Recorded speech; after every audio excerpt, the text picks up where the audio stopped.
Hello साथियों, नमस्कार। आप देख रहे हैं आपका अपना YouTube channel DS Mishra official और आपका अपने चैनल पर इस नए वीडियो सेशन में आपका पुनः हार्दिक स्वागत है। और इस वीडियो में मैं बात करने वाला हूं कि आज जो बिहार सरकार शिक्षा विभाग के द्वारा 2025 के लिए सभी प्रकार के सरकारी विद्यालयों के लिए जो अवकाश तालिका जारी की गई है, उस अवकाश तालिका का हम विश्लेषण करने वाले हैं कि पिछले बार के अवकाश तालिका में और इस बार के अवकाश तालिका में क्या अंतर है, और ख़ास करके ग्रीष्मावकाश में इस बार क्या अलग है, शीतकालीन अवकाश में क्या अंतर है, और जयंतियों के लिए इस बार क्या अलग आदेश है। यानी जो पिछले छुट्टियों से इस बार के छुट्टियों में काफ़ी डिफरेंस रखा गया है, बहुत चीज़ आपको नया देखने को मिला है। बहुत सारे बिंदुओं पर आपने पत्र को देखा भी होगा तो ध्यान नहीं दिया होगा, उन सभी बिंदुओं पर आज के वीडियो में हम विशेष चर्चा करने वाले हैं। तो वीडियो आपके लिए बहुत ही खास होगा, अंत तक मेरे साथ बने रहेंगे। और यदि चैनल से अब तक नहीं जुड़े होइएगा तो चैनल को सब्सक्राइब करके बेल आइकन को प्रेस कर लेंगे, ताकि आगे भी शिक्षा विभाग एवं शिक्षकों से संबंधित जो भी महत्वपूर्ण अपडेट आए सब आप देखते रहें। तो यह जो 2025 के लिए अवकाश तालिका लागू होगी, वह सभी प्रकार के राजकीयकृत परियोजना, उत्क्रमित प्रारंभिक हो, माध्यमिक हो या उच्च माध्यमिक हो, संस्कृत विद्यालय, उर्दू विद्यालय, मदरसा विद्यालय, सभी के लिए यह लागू होगी। और जैसा कि शिक्षा विभाग के माननीय अपर मुख्य सचिव ने पहले ही कह दिया था कि हम इस बार शुरू दिसंबर में ही अवकाश तालिका जारी कर देंगे, ताकि छुट्टियों के लिस्ट के अनुसार शिक्षक अपना कोई घूमने का प्लान कर सकते हैं।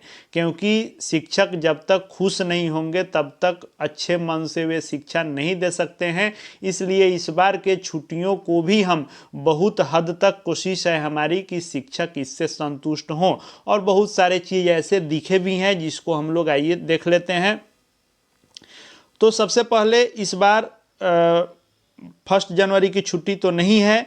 छुट्टी की शुरुआत 6 जनवरी से हो रही है, जो गुरु गोविंद सिंह जयंती से शुरू हो रही है। उसके बाद मकर संक्रांति, गणतंत्र दिवस, बसंत पंचमी, संत रविदास जयंती, शबे बारात, महाशिवरात्रि, होली में इस बार 2 दिन है, बिहार दिवस का अवकाश है, रमजान का अंतिम जुमा, ईद, रामनवमी, महावीर जयंती, भीमराव अंबेडकर जयंती, गुड फ्राइडे, वीर कुंवर सिंह, उसके बाद मजदूर दिवस, जानकी नवमी, बुद्ध पूर्णिमा, ग्रीष्मकालीन अवकाश। ग्रीष्मकालीन अवकाश जो इस बार रहेगा वह आपको 2 जून से लेकर के 21 जून तक रहने वाला है। 20 दिनों का ग्रीष्मकालीन अवकाश आपको इस बार मिलने वाला है। और क्या इसमें खास है उसको भी हम लोग देखेंगे। फिर उसके आगे मुहर्रम, श्रावणी अंतिम सोमवार, रक्षाबंधन, चेहुलम, कृष्ण जन्माष्टमी, उसके आगे हरितालिका, हजरत मोहम्मद साहब का जन्म दिवस, अनंत चतुर्दशी, जीवित पुत्रिका, दुर्गा पूजा, कलश स्थापन का 1 दिन छुट्टी है। और फिर 29 से 2 अक्टूबर तक 4 दिन, यानी टोटल दुर्गा पूजा में 5 दिन ही छुट्टी है। इस बार भी एकम से 10वीं तक 10 दिन की छुट्टी नहीं मिली है। लेकिन इस बार दीपावली, छठ में धनतेरस से ही लेकर छठ पूजा तक कुल 10 दिनों की छुट्टी मिली है। फिर आगे गुरु नानक जयंती, कार्तिक पूर्णिमा और शीतकालीन अवकाश इस बार नया ऐड कर दिया गया है। पहले होता था कि ठंडा को देखते हुए बंद होता था, खुलता था, वो आज भी लागू रहेगा। लेकिन कैलेंडर में किसी प्रकार का शीतकालीन अवकाश नहीं होता था। और 2024 का देखिएगा तो 2024 में जो अवकाश रहा उसमें तो ग्रीष्मकालीन अवकाश भी शिक्षकों के लिए नहीं रहा था। और अवकाश को लेकर के पिछले अपर मुख्य सचिव के द्वारा जारी अवकाश को लेकर के काफ़ी बिहार में हो हल्ला हुआ, नेशनल न्यूज भी बना। हर पर्व त्यौहार में छुट्टियों की कटौती भारी की गई थी। लेकिन इस बार शीतकालीन अवकाश ऐड किया गया है 25 से 31 दिसंबर, 7 दिनों का। अब इसमें क्या क्या खास है उसको हम लोग देख लेते हैं। तो सबसे पहले यह जो अवकाश तालिका बनाई गई है, इसमें जो भी अवकाश संडे को पड़ रहा है उसका क्या किया गया है। जैसे गणतंत्र दिवस है तो यह रविवार को है, तो 1 दिन रविवार में इसको लिखा गया है। फिर रामनवमी जो है रविवार को है। फिर आगे आप देखेंगे तो ग्रीष्म अवकाश 20 दिनों में 2 दिन रविवार है, मुहर्रम भी जो है रविवार को है। उसके आगे आप देखेंगे तो धनतेरस से लेकर छठ पूजा तक भी एक दिन रविवार बीच में पड़ रहा है, और शीतकालीन अवकाश क्रिसमस डे इत्यादि में भी एक दिन रविवार पड़ रहा है। तो कुल 7 जो संडे पड़ रहे हैं, यह 72 छुट्टी जोड़ी गई है, लेकिन 7 संडे को घटाकर टोटल 65 दिनों की छुट्टी इस बार ग्रीष्मकालीन अवकाश मिला करके शिक्षकों को मिलने वाली है। अब इसमें और क्या खास है, तो जैसे जो हर छुट्टी में रहता है कि चांद के दृष्टिगोचर होने के अनुसार मुस्लिम त्योहारों की तिथि में परिवर्तन हो सकता है। साथ ही साथ यह जो अवकाश तालिका है, यह सभी प्रकार के राजकीय, राजकीयकृत, परियोजना, उत्क्रमित, प्रारंभिक, माध्यमिक, उच्च माध्यमिक सभी पर लागू रहेंगे। जयंतियों का इस बार क्या किया गया है उसको देखिए। जैसे सभी विद्यालयों में वार्षिकोत्सव, गणतंत्र दिवस, स्वतंत्रता दिवस और गांधी जयंती मनाई जाएगी, और इस दौरान सभी विद्यार्थी एवं शिक्षक उपस्थित रहेंगे, और कार्यक्रम के आयोजन के बाद विद्यालय की छुट्टी हो जाएगी। इस दिन किसी प्रकार का समय सीमा नहीं रहेगा, आप कार्यक्रम का आयोजन करें उसके बाद छुट्टी करें। लेकिन एक और ख़ास बात आप ध्यान देंगे कि पहले लिखा जाता था कि किसी प्रकार के जयंती में छुट्टी नहीं रहेगी, इस बार साफ लिखा हुआ है कि सिर्फ गांधी जयंती ही विद्यालय में मनाई जाएगी, बाकी जयंतियों के दिन छुट्टी रहेंगे। यानी स्वतंत्रता दिवस, गणतंत्र दिवस और वार्षिकोत्सव है, जैसे बिहार दिवस है, तो बिहार दिवस हो, गणतंत्र दिवस हो और स्वतंत्रता दिवस हो और गांधी जयंती, ये 4 दिनों पर विद्यालय खुलेंगे और कार्यक्रम मना करके छुट्टी हो जाएगी।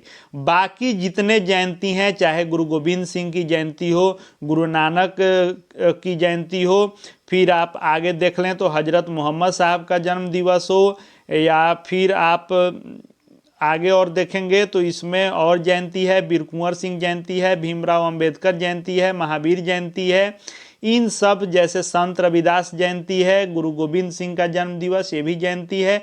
तो इन सभी दिनों को विद्यालय पूरी तरह से बंद रहेंगे। गुरु गोविंद सिंह जयंती को भी बंद रहेगा। उसके आगे आप इस छुट्टी में देख लें तो संत रविदास जयंती को भी बंद रहेगा। बिहार दिवस के दिन खुलेगा, वार्षिकोत्सव है, तो उस दिन आप कार्यक्रम मना करके तब छुट्टी करेंगे।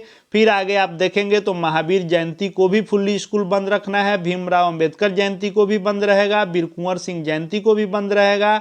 आगे आप देखेंगे तो और जो भी जयंती है उस दिन आपको इस बार छुट्टी मिलेगा। हजरत मोहम्मद साहब के जन्म दिवस पर भी विद्यालय बंद रहेंगे, और इसके आगे आप देख लें तो गुरु नानक जयंती को भी बंद रहेगा और गुरु गोविंद सिंह जयंती को भी बंद रहेगा। जयंती एकमात्र किसकी मनाई जाएगी और विद्यालय खुला रहेगा, तो महात्मा गांधी जयंती यह विद्यालय खुलेगा। कार्यक्रम मना करके पूरी तरह से आप छुट्टी कर सकते हैं।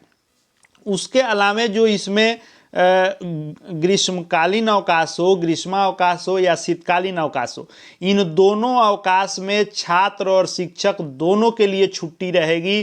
पहले जो हमेशा किया जाता था कि शीतकालीन में तो कभी शिक्षकों के लिए छुट्टी होती ही नहीं थी, ग्रीष्मावकाश में भी 2024 में शिक्षकों के लिए ड्यूटी लगाई गई, विशेष कक्षाएं चलाई गई, मिशन दक्ष जो है ग्रीष्मावकाश में चलाया गया, यानी गर्मी की छुट्टी भी पूरी तरह से ख़त्म कर दी गई थी। लेकिन इस बार आदेश है कि चाहे वह शीतकालीन अवकाश हो या फिर ग्रीष्मकालीन अवकाश हो या दीपावली से छठ, जो लंबा अवकाश है, इसमें सिर्फ यह आदेश है कि आपको छात्र छात्राओं को सभी विषयों के लिए गृह कार्य और परियोजना कार्य देना है और विद्यालय खुलने पर उसका मूल्यांकन करना है। ये ठीक बात है, स्वागत योग्य है कि यदि कोई लंबी छुट्टी है तो छात्र घर पर रहकर पढ़े। इसके लिए गृह कार्य देने या प्रोजेक्ट वर्क देने में शिक्षकों को कोई परेशानी नहीं है, लोग देंगे और चेक भी करेंगे। इस बार की छुट्टी इसलिए स्वागत योग्य है कि छुट्टी का मतलब छुट्टी। ग्रीष्मावकाश होगी तो छात्र और शिक्षक दोनों के लिए होंगे, शीतकालीन अवकाश होगा तो छात्र एवं शिक्षक दोनों के लिए होंगे। और गांधी जयंती को भी चूंकि राष्ट्रीय जो है पर्व का इसको दर्जा मिला हुआ है, जैसे स्वतंत्रता दिवस और गणतंत्र दिवस को मिला हुआ है, वैसे ही गांधी जयंती को भी है। इसलिए गांधी जयंती के दिन विद्यालय पूरी तरह से बंद नहीं रखा गया है। और बाकी जयंती को इस बार विद्यालय बंद रखे जाएंगे। तो नया यही है कि टोटल संडे को इस बार घटा दिया गया है और 72 दिन जो हो रहे थे 7 दिन घटा के 65 दिन की छुट्टी रहेगी। जयंती के दिन विद्यालय बंद रहेंगे, सिर्फ महात्मा गांधी जयंती ही विद्यालय में मना करके छुट्टी हो जाएगी। वार्षिकोत्सव और गणतंत्र दिवस और स्वतंत्रता दिवस मना करके छुट्टी हो जाएगी। बाकी सभी जयंती में फुल्ली स्कूल बंद रहेंगे। ग्रीष्मावकाश में फुल्ली बंद रहेंगे, शीतकालीन अवकाश में फुल्ली बंद रहेंगे, छात्र शिक्षक दोनों के लिए। बस लंबा जो छुट्टी है, चाहे दीपावली से छठ हो या ग्रीष्मावकाश या शीतकालीन हो, उसमें आपको बच्चों को गृह कार्य और प्रोजेक्ट वर्क देना है। बस एक कमी इसमें यही है कि आपको दुर्गा पूजा में इस बार भी 10 दिन छुट्टी नहीं मिलेगी। अब इसमें 5 दिन जोड़ा जाता तो यह छुट्टी आपको नहीं मिलती, क्योंकि 60 दिन पहले भी मिलता था, 5 दिन इस बार भी बढ़ाया गया था, 65 दिन ही छुट्टी मिलने थे। इसीलिए चूंकि यह शीतकालीन अवकाश ऐड किया गया है तो दुर्गा पूजा की छुट्टी इस बार भी 5 दिन ही रहेगी, 5 दिन घटा ली गई है। छठ और दीपावली में इस बार हुआ था कि जो दूर दराज के हैं दीपावली कैसे मनाएंगे, 1 दिन की छुट्टी थी, मात्र दीपावली में 1 दिन की छुट्टी थी, छठ में भी मात्र 2 दिन की छुट्टी थी, जो बाद में 1 दिन ऐड किया गया। लेकिन इस बार धनतेरस से ही छठ पूजा तक लगातार छुट्टी रहेगी। जो दूर दराज के शिक्षक हैं, दूसरे स्टेट के शिक्षक हैं, वे आराम से धनतेरस में घर जाएंगे, दीपावली, चित्रगुप्त पूजा, भैया दूज, छठ पूजा इत्यादि मना करके ही आएंगे। बहुत ही यह अच्छा स्वागत योग्य है। 10 दिनों की छुट्टी है, लगातार पर्व त्यौहार अच्छे से सभी लोग सुकून से घर पर रहकर मना सकेंगे। 1 दिन की छुट्टी होती थी, ना कोई समय से जा पाता था, ना समय से आने में भी मुश्किल होती थी। और ग्रीष्मावकाश शीतकालीन भी पूरी तरह से बंद है और बाकी महात्मा गांधी जयंती छोड़ के भी बाकी जयंती बंद रहेंगे। इसलिए यह अवकाश देखा जाए ओवरऑल तो स्वागत योग्य है। 2024 के अवकाश के तुलना में इसको अच्छा कहा जा सकता है और नए अपर मुख्य सचिव ने कोशिश की है कि अवकाश को लेकर के जो पूरा बवाल चला 2024 में वह 25 में देखने को नहीं मिले, इसका ख्याल शिक्षा विभाग ने इसको रखा है।